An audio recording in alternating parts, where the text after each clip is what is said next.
well, it's about 7:20 in the morning, and I'm going down to the hayfield to row up the hay ready for baling later. Now you might be thinking, why is he doing it so early? That's a bit early because quite often there's dew on the ground and the grass will be a bit damp. But with the exceptional weather we're having at the moment, I'm not worried about that because it is so hot that any moisture, even if I flip the bales into rows, will just evaporate off really quickly. By the time they come to bale it, it will be bone dry, I'm sure. I mean, the thing is, yesterday I actually went down to ted it out to see it, just to turn it, to try and dry it a bit more, and I went round once and thought, I'm wasting my time here, it doesn't need any more tedding, but I left it for baling today when they could come. Anyway, that's my job this morning. Hopefully I might capture a bit of the baler baling, I don't know, that really depends whether I'm around when he does it. The other thing as well, a couple of little bit of interesting news of a few things that are coming up. On the subject of haymaking, I'm going to Devon on holiday in August, and I'm going to be meeting up with Hay Team TV, another YouTube channel. They're not far from where I'm staying, so I will be doing a video with Hay Team TV. So have a look at their YouTube channel. Give them a hello from the Funky Farmer fans if you can. I've also got some vintage tractors coming to the farm in August as well. A friend of mine is a member of the Tractor Boys, a little group of guys that run a number of vintage tractors, not many, sort of a dozen or so, and they'll be popping over to the farm. I'm doing a little barbie for them and we'll have a chat, hopefully get to see their vintage machinery, because so many of you like seeing the old vintage, you know, like the 265, and I thought, well, let's get these guys round and we can have a look at some proper old boy tractors. Some of them that you probably might have seen in the Bartley Show video. I'm sure some of them probably ended up there. Right, anyway, we're down here, over to the bridge. Take me to the bridge! Come on, we're haymaking and I got a hell of a crop of grass! Well, not a bad crop of grass this year, I'm pretty pleased.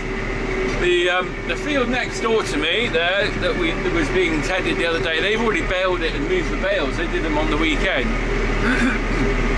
And realistically I could have baled this yesterday, but I was milking cows and it was the weekend and I thought I'd leave it. Right, let's just get down into this field and we'll have a look.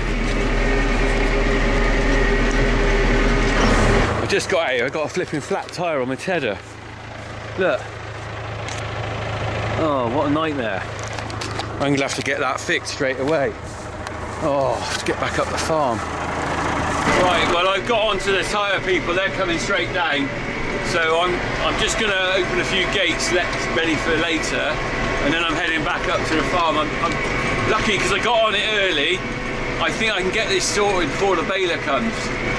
That's why I always think it's better off, you know what, anything in a day, get going early. Get going early. It's no good sitting in bed and waiting around till 9 o'clock before you start a day, because the thing is, if anything goes wrong, which it does on the farm, then you can get things sorted and still not mess your day up. But if I started late on this, if I come down here at 9 o'clock or something, I would have been right behind schedule, whereas now I still got a window of kind of an escape window, if you like. Right, let's get back and then I'll be back down. Ugh.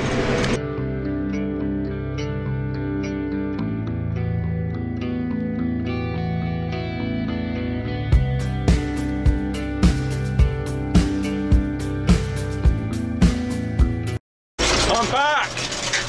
Let me shut the window, it's a bit loud with that open. I'm back, I've got my boiler suit on and I've also got my tyre fixed. I'm just driving back a different way. Look, I'm going through the round bales we did the other day. Haven't had time to pick those up yet. So, I didn't film the tyre sorting out because I thought I didn't really want to stick the camera in the guy's face. I was busy milking when I went back. See, the thing is, you don't hang around when you're on a day like today. Although I've got to come back down and do this, while he was fixing the tyre, I was back in the milking parlour finishing that off because I know I've got to be back down here later. Yeah, big thank you to Tyre Right. We use them to fix our tyres and stuff, and they're brilliant service. I phoned them up as I was driving up to back to the farm, and within sort of half an hour they were on the farm. Fixed the tyre, put a new tube in. It's got a hole in it about the size of a 1p, I suppose. Even though I had puncture repair stuff, that didn't seem to work. And you remember, you might have seen the when I moved the some of the hay when I first mowed it, there was some blackthorn in it, and that's the problem we get down here with the blackthorn in the hedges. It does cause problems with punctures and stuff. But yeah, tyre right, brilliant job. As every farmer has a little sort of black book, if you like, of people they use to call up to say, can you fix the plumbing, electrics? You know, it's established over years, and you get to a stage where you've got a reliable set of people you know you can call and they'll sort you out, and that's exactly the case with this. So yeah, it's the same throughout the country. You know, every farm will have a little book or a little list of local guys. Dave up the road will do the brickwork if a wall falls down or something like that. It's amazing what a network of, that farms support, really, and that's why it's important to keep all these little farms around the area rather than plant trees all over the countryside, because as soon as you do that, you destroy that little network of businesses that are relying on the farms. Anyway, right, we're back down here. I'm just driving through this little green lane we've got here. There we go. This lovely little green lane. It's very tranquil down here. You can just about get his tractor and baler through here. So I'm back in here now. I'm going to be rowing this up. I'm a bit like the bales the other day. I'm a bit up against it now because it's what, I don't know what time, it's about 10 to 9 now. So I've lost myself at least an hour. So he's due in at 10. I think I'll probably get one field rowed up by the time he turns up, and you can do that while I'm, well, I should get both done maybe, I don't know, especially his 10's not exactly 100% sure that's right. Right, anyway, let's crack on. Right. No more punches. Okay, so I'm rowing it up. I've got to shut these gates down a bit now. It's job to get it, I don't want to make it too narrow for him. About there probably.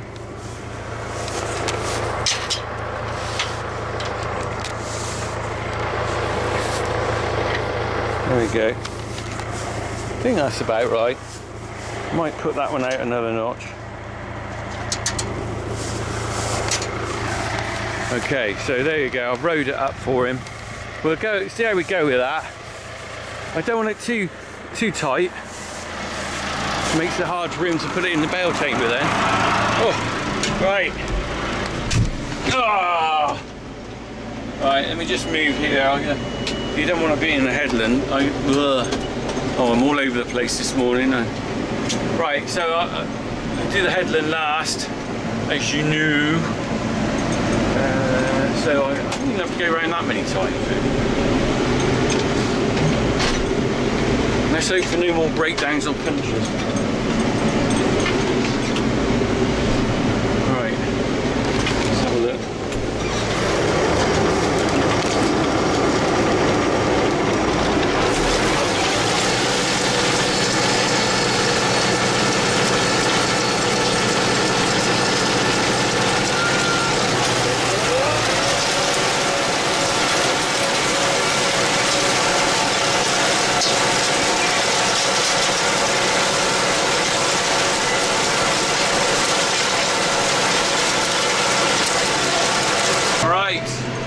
Oh, what a lovely day.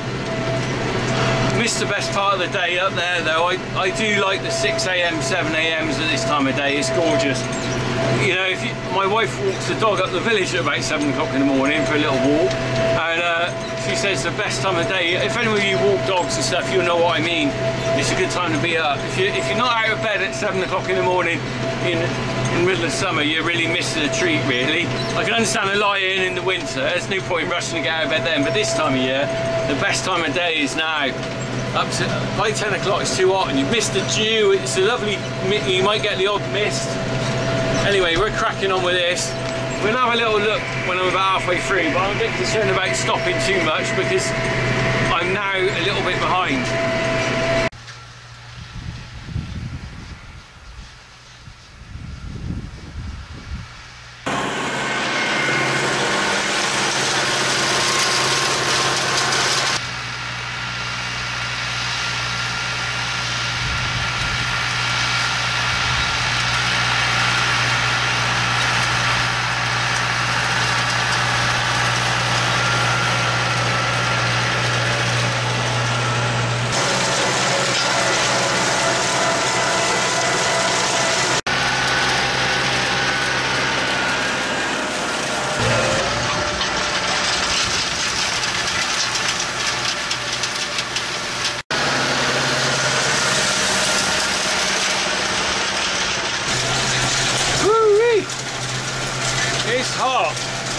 hot, hot, hot, baby. Let me just shut this window.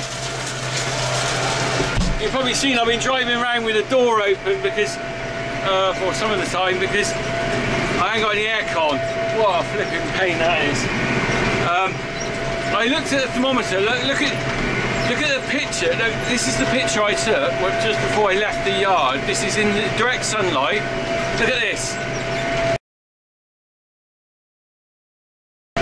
32 degrees.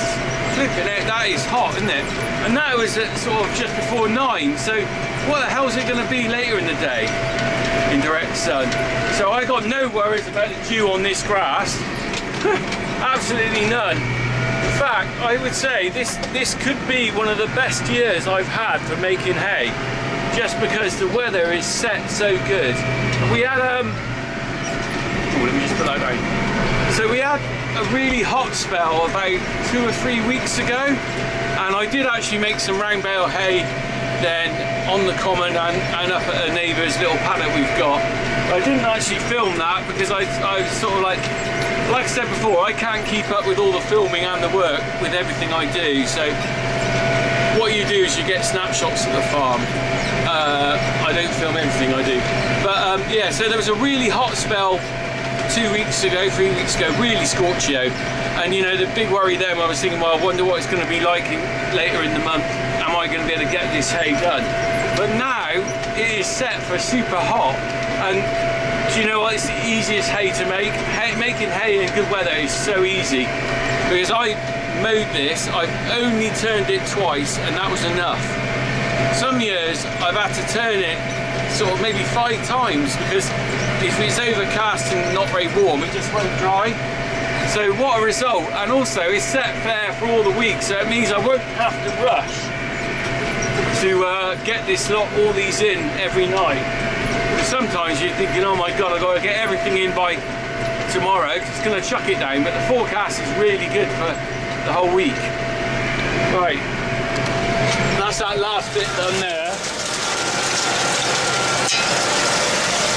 That's the last bit going up and down.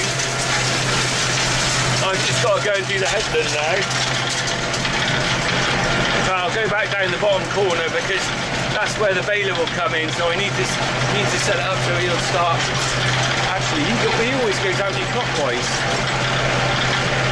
Okay. He'll always go clockwise, does the headland first, so it won't actually make a lot of difference where I start. You know, I'll go start down that corner, and then I've got to go around about 3 or 4 times, and then we're into the other field.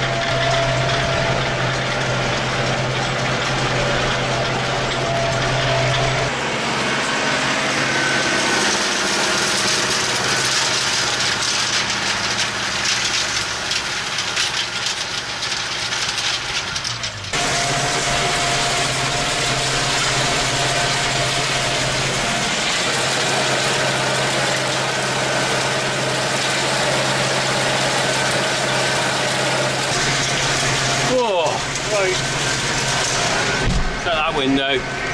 We are on, I'm going around, I've got to go around once more. Shut that catch as well. Got to go around once more and then I'm probably done in this field. If I got any time, I might walk around with a fork and just pick up a few bits that I've missed. You know, when you go around the corners, you quite often leave a few bits that the tether just passes. But I'm one field in front of him nearly, so that's good, because if he turns up anytime soon with the baler, I'm not going to have to worry about rushing. Right, it's going well. Let's have a look when we finish.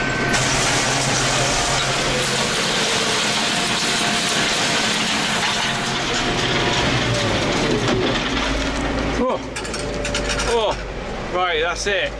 Clipping out the dust. There is dust everywhere. It's really bone dry out here. Let me just pull out off the side and we'll just go out and have a quick look at what we got. Oh, peace. Right. Dust everywhere. Look at it. I've still got some left on here.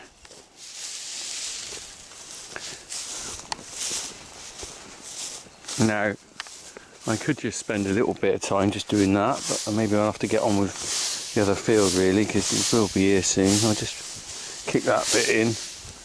But look at it, this is just spot on for baling. This is spot on, not too dry, not too wet.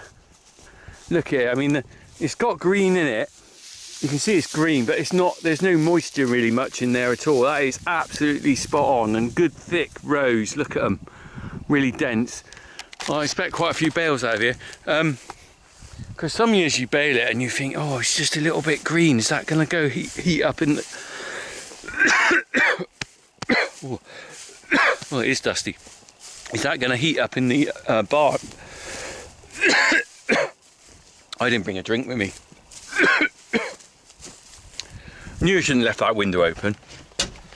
Right, yeah, because if you bale it with any green in it, if it's damp and you stick it in the barn, it can start heating up and eventually spontaneously combust, but that ain't going to do that. Look here, it's a hell of a sight. Doesn't it look good? Oh, what a relief. Right, I'm going to get on with the other field now.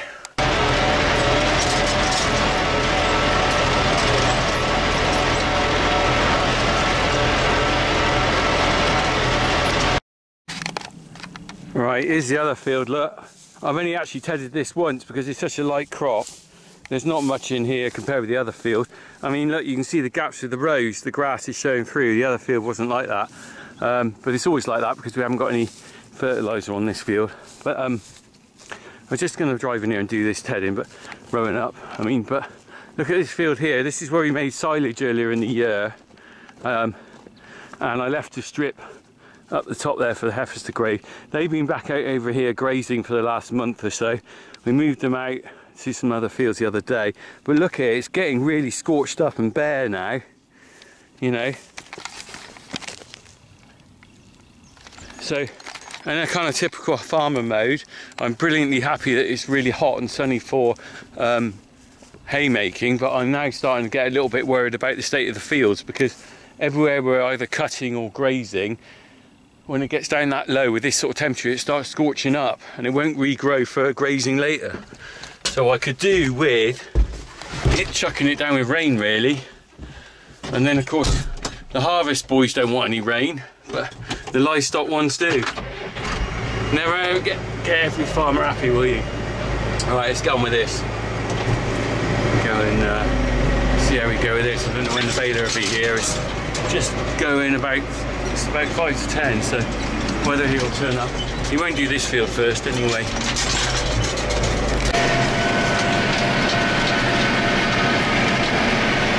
Pretty sure that's John Bennett on the baler. So we'll go and have a little look at that when, like I said, when we finished.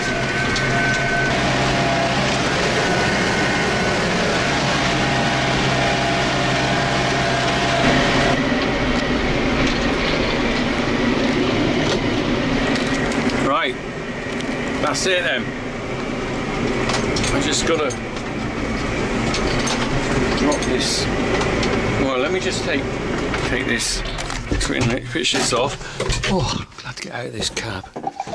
Phone's ringing, I just got a call about straw. Right.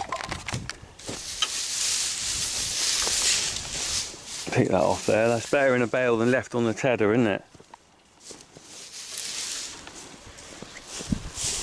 He's still baling over there, we're going to have a look in a minute.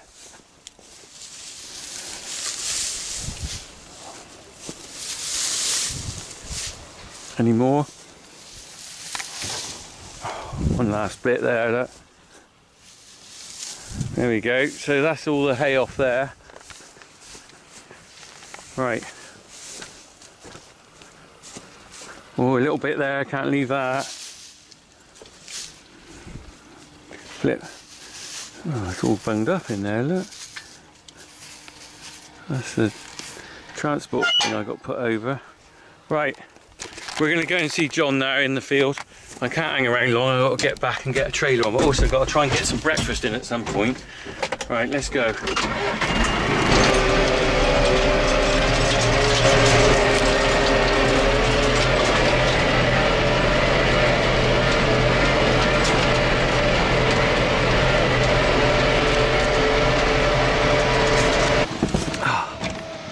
Right, let's get out and have a look at John on the baler.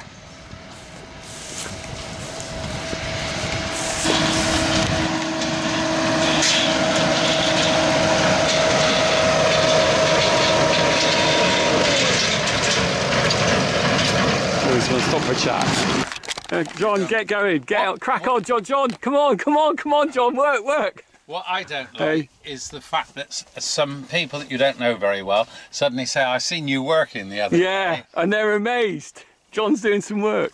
Well, right. You had me small baling with my orange lights on in that far field. Oh yeah. All right, I'll let you go. See you, John. Right.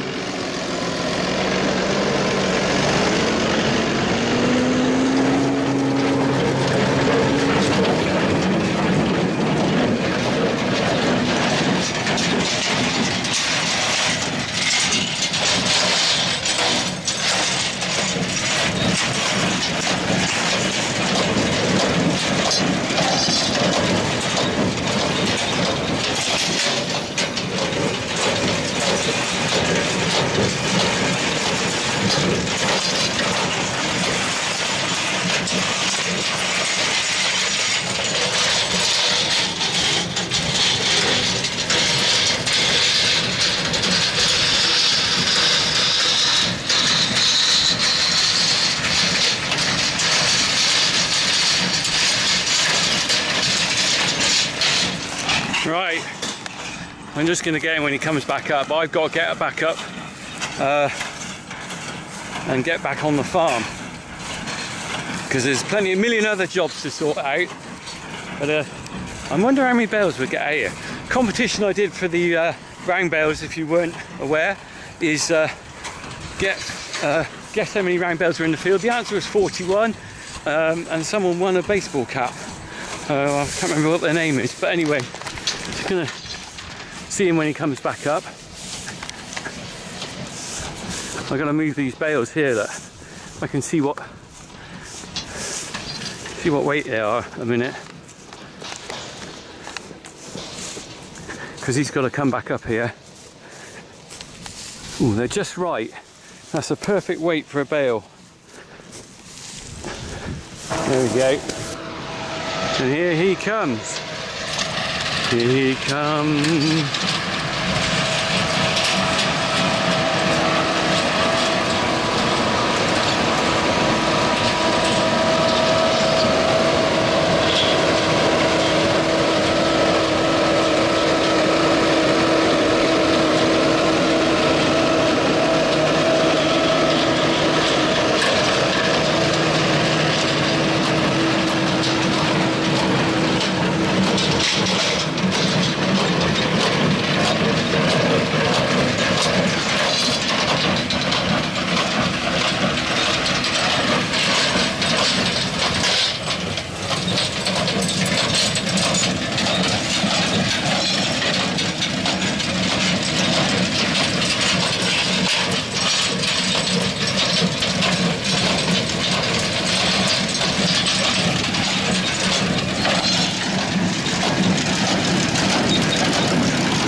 Right, I just noticed I got another puncture.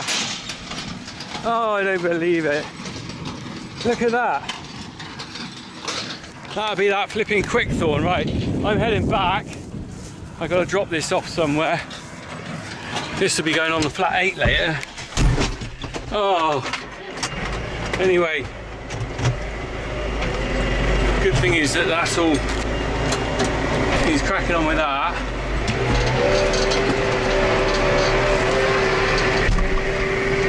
Someone said to me, why don't I get my own little baler and bale my own? But you see, I've got enough to deal with as it is. I mow it and rake it. John's doing the baling, but if anything goes wrong with that baler, it's quite a fiddle. Shear bolts and stuff. if I let them do the baling, at least I can get on with getting the bales in while they're, or even stacking them.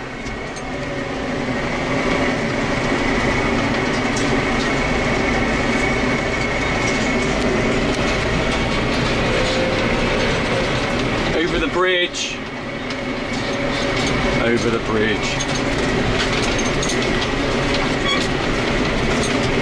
Hi John, you never guess what? I got a puncture again in that bloody tyre again. Unbelievable, isn't it?